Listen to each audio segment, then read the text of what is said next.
Okay, so let's start screen sharing. Yeah, so we'll just start with part two again. So I think a lot of people have we've started. So we just want to welcome you guys again. I think a lot of the treasurers have come in now. So do a quick introduction again for the club treasurers. So I'm Daniel, your ASB vice president. Oh, I'm Elisa, your ASB club commissioner. and I'm Ethan. I'm the other ASB club commissioner. Yeah, so and we have the what are clubs question. So clubs are organizations that bond students through shared experiences. And so as club officers, we have a role to really provide a community to all the students here. So for this part, we'll be focusing more on the financial information and just the logistics. So club IDs. So as a treasurer, you may be asked to fill out certain forms.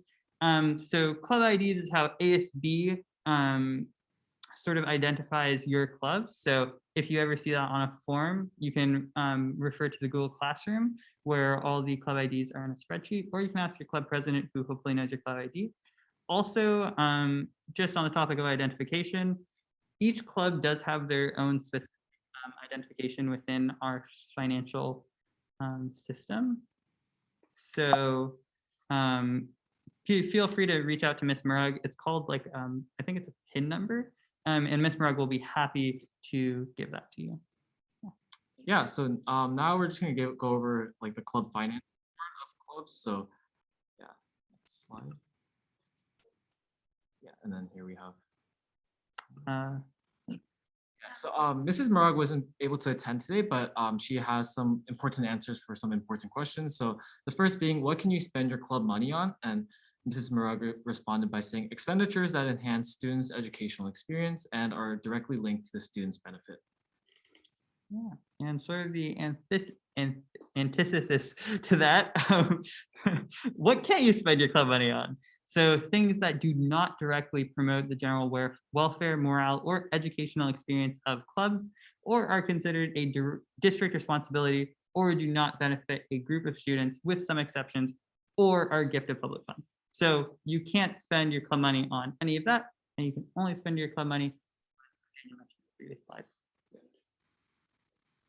And then here are some really important forms for your club to keep in mind. First one is deposit of funds. So this is for you to use whenever you have money to deposit into your club account. And then the second form is the purchase order request. And this is for you to use before you make a purchase for pre-approval, while the third form is expenditure form, which is more of for afterwards. So it's for reimbursement. So that's where you keep like your receipts, like we advise you to, and you submit the form for a reimbursement. Yeah, and just to go over some examples of when you might use these forms. So whenever you're taking in money, let's say a very generous person named Bob donated to Chocolate Club, which is our example club for today, and they donated $500 to Chocolate Club. Well, then you need to fill out the deposit of funds form. And those are actually linked in this slide. So you'll be able to, when we send these out, you'll be able to reference those. So if you have any donation or take in or have any income of any money, you must fill out the deposit of funds form. If you're buying something that's sort of expensive, let's say it's like $200, you should probably fill out the purchase order form because that way you know that you're going to be able to get it and you're not putting any of your own money at risk. So the way the purchase order form works is you'll give Miss Murug all the information on what to buy and you'll fill out the form, and then Miss Murug will buy it for you using your club funds. The difference between that and the expenditure form is the expenditure form is you're putting your own money, you're going and buying something, keeping the receipt, and then giving it to Miss Murug and asking her to reimburse you with the club funds. If your club doesn't have enough money, or if it's not something your club can spend money on, you've basically you can't get reimbursed. So you've just lost all your money on whatever item you've just bought. So for larger purchases, we highly recommend you use the purchase order form. But for smaller purchases, I'd say under $50, the expenditure form is quite useful. Oh, it's taking us to the link. Okay.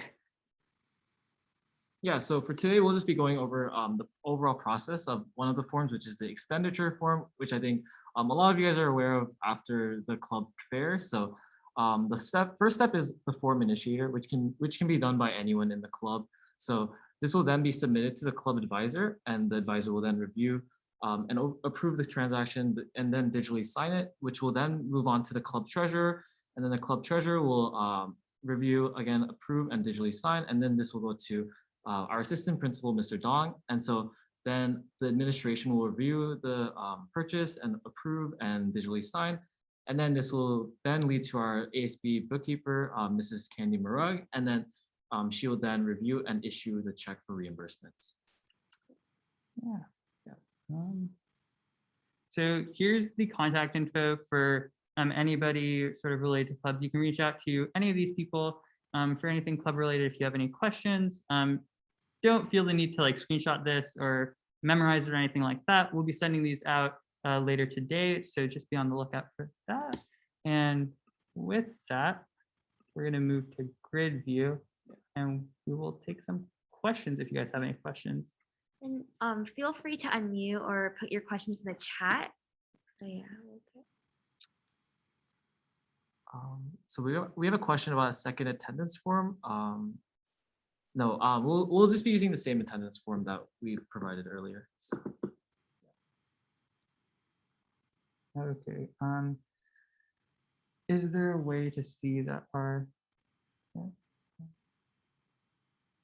Oh yes. So you can find out what your club's current funds are by emailing Ms. Marag, and she'll be more than happy to email you back with your club's financial statement and tell you how much money you have in your funds and how much money you're able to spend. Yeah, and I think that answers Lila's question in the chat too. So yeah, if you're curious about your club balance, just feel free to reach out to Mrs. Marag and she'll respond. I believe the next question is, how does the student store work with this year for clubs who used it last year? So feel free to reach out to Ms. Marag. I believe she's in charge of the student store. So if you have any questions relating to the student store, feel free to reach out to Ms. Marag.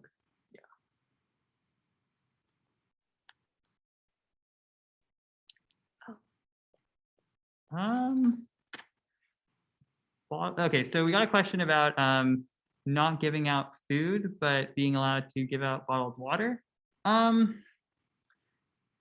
That's sort of a tricky one because you're giving something out, which is generally not encouraged, and water requires you to take off your mask, and taking off your mask is not encouraged at all. No, so I'd say no. Don't hand out anything that requires you to take off your mask. We want masks on throughout the entire club meeting, and we don't want any food passed out. We don't want any water passed out. Of course, people can bring their own bottled water or water bottle, but I wouldn't encourage passing out. Yeah. Frank, did you have your hand up?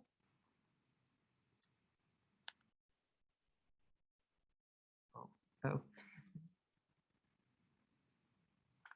So I believe the time frame for when you can expect the purchase order form is sort of dependent on Ms. Mitchell. I think you can probably reach out to her. She'll be able to tell you with more precision on when you can responses. But yeah, I wouldn't be too worried about that. Also, let's and so if you have any questions, again, feel free to raise your hand. We love when people raise. There's a couple questions in the chat too. Yeah, and we'll get through the chat as much as we can. But we'll be posting. So if you just arriving, weren't here for the first meeting, feel free to fill out this attendance form for part 2 of the club training. So if you're here for part 1, fill out this for part 2, so that we know that your club attended and we're here for the entire meeting. think we have this question.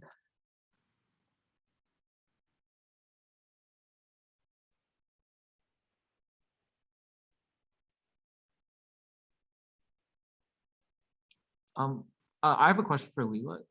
Are you talking about Panda Express not giving the money to your club, or Mhm.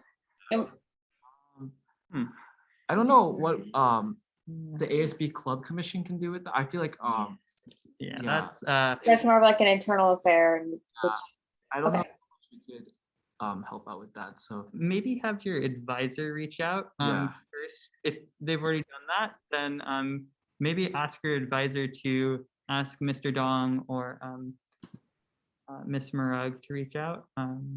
Yeah, that's Right. yeah.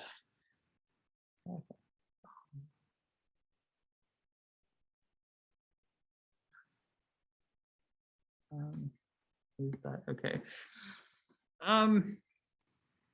Miss Kirby, we have another question about food, and we're not so sure about this one. So somebody asked if they could hand out packaged food and then say strictly, you're not allowed to eat this food. You can only eat this food once you leave the meeting and are outside. Would that be acceptable?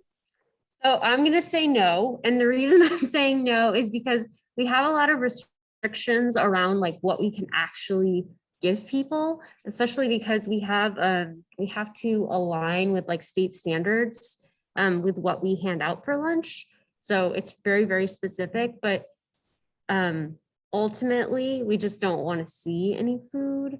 We don't want to be eating in the classroom, but technically we're not supposed to be handing out food.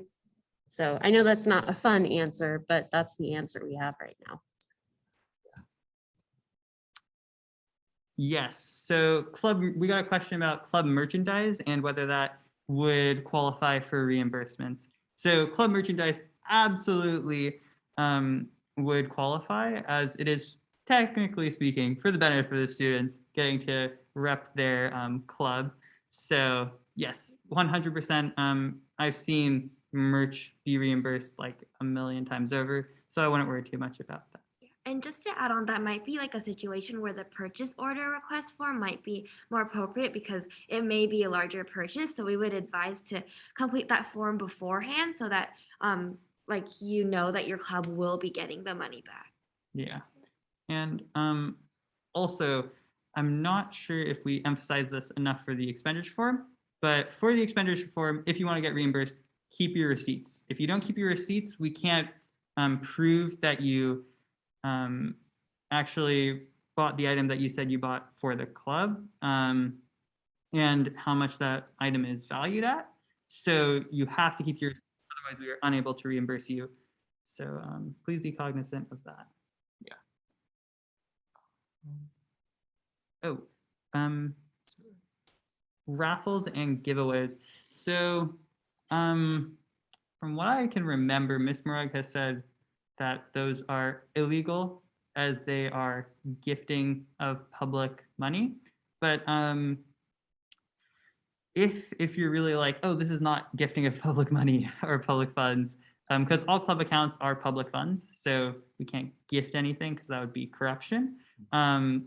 But if you are wondering if it would actually be considered gifting of public funds, feel free to reach out to Ms. Murag and she can give you more guidance on that. Yeah. Okay. Do we have any more questions? Reach out to us in the chat. You can raise your hand. Also, make sure that you filled out the form, as that will tell us that you attended this meeting and that you were here, that you have taken in all the information we have on club finances. Yeah. So I think that basically wraps up all we have today. So if you have any further questions, you guys can stick around and we'll be happy to answer them. But we just want to say thank you guys so much for coming out today. And yeah, we're so excited for what's to come this year. Yeah. Yeah, we look forward to the year. Bye, guys. Okay. And once again, we'll be sending out all the slides.